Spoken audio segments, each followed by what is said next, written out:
When the cardiologist sat down and told us your son has a severe heart defect, we were floored. Devastating words for any parent to hear, but it happens much more than you think. We're talking about congenital heart defects. Cardiologists say it's as common as autism. Ginger Gadsden talked with two local moms who say their sons' futures may not exist without more research. I told them, I said, do your best work for him. Sarah McDade gets emotional when she talks about the day she handed over her then 14-week-old son Adam for open heart surgery. Basically, so he has half a heart. I didn't know you could have half a heart and live. It's a type of congenital heart defect, or CHD, the now 9-month-old has.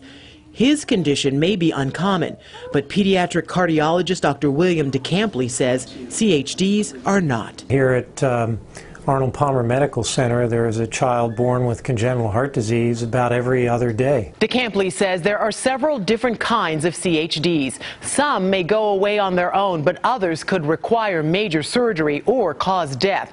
Doctors aren't exactly sure how or why CHDs happen, but they aren't always detected during pregnancy. That's why Lauren Hamilton says she didn't really know anything about them when her son Easton was born. Obviously, you know that people are born with heart defects. That happens. But I never would have thought it was a reality. It's like something you hear on TV, or it's not something that is part of your everyday vocabulary. But she had to learn quickly when Easton came out blue. 2 of his arteries were reversed, and without surgery, he would not survive. It was really scary. Absolutely terrifying. Easton was so fragile, his dad, Brett, couldn't even hold him until moments before he went into surgery. It'd hurt worse not to hold him the rest of his life, you know, and they have to tell you that, you know. Part of the risk. Luckily, the Hamiltons say Easton was in good hands at Arnold Palmer. DeCampley personally did his surgery, and they got constant updates on their cell phones. Everything is fine, but I'm going to come out and talk to you in probably about 5 minutes. He says CHD survival rates are much higher than they used to be, but still not where doctors want them. We don't quite have it all figured out. That's why McDade and Hamilton say they are trying to raise awareness to give more babies a fighting chance. I think a lot of times when something goes wrong with babies, it's scary to talk about. We're very underfunded with the research.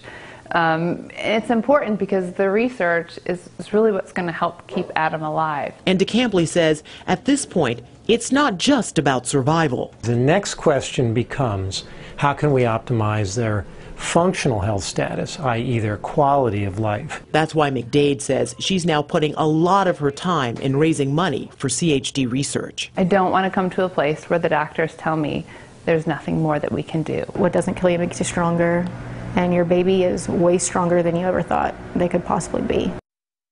Cannot imagine how difficult that must be. McDade says when Adam is older, he will need a second open heart surgery, eventually a heart transplant. As for Easton, Hamilton says so far so good.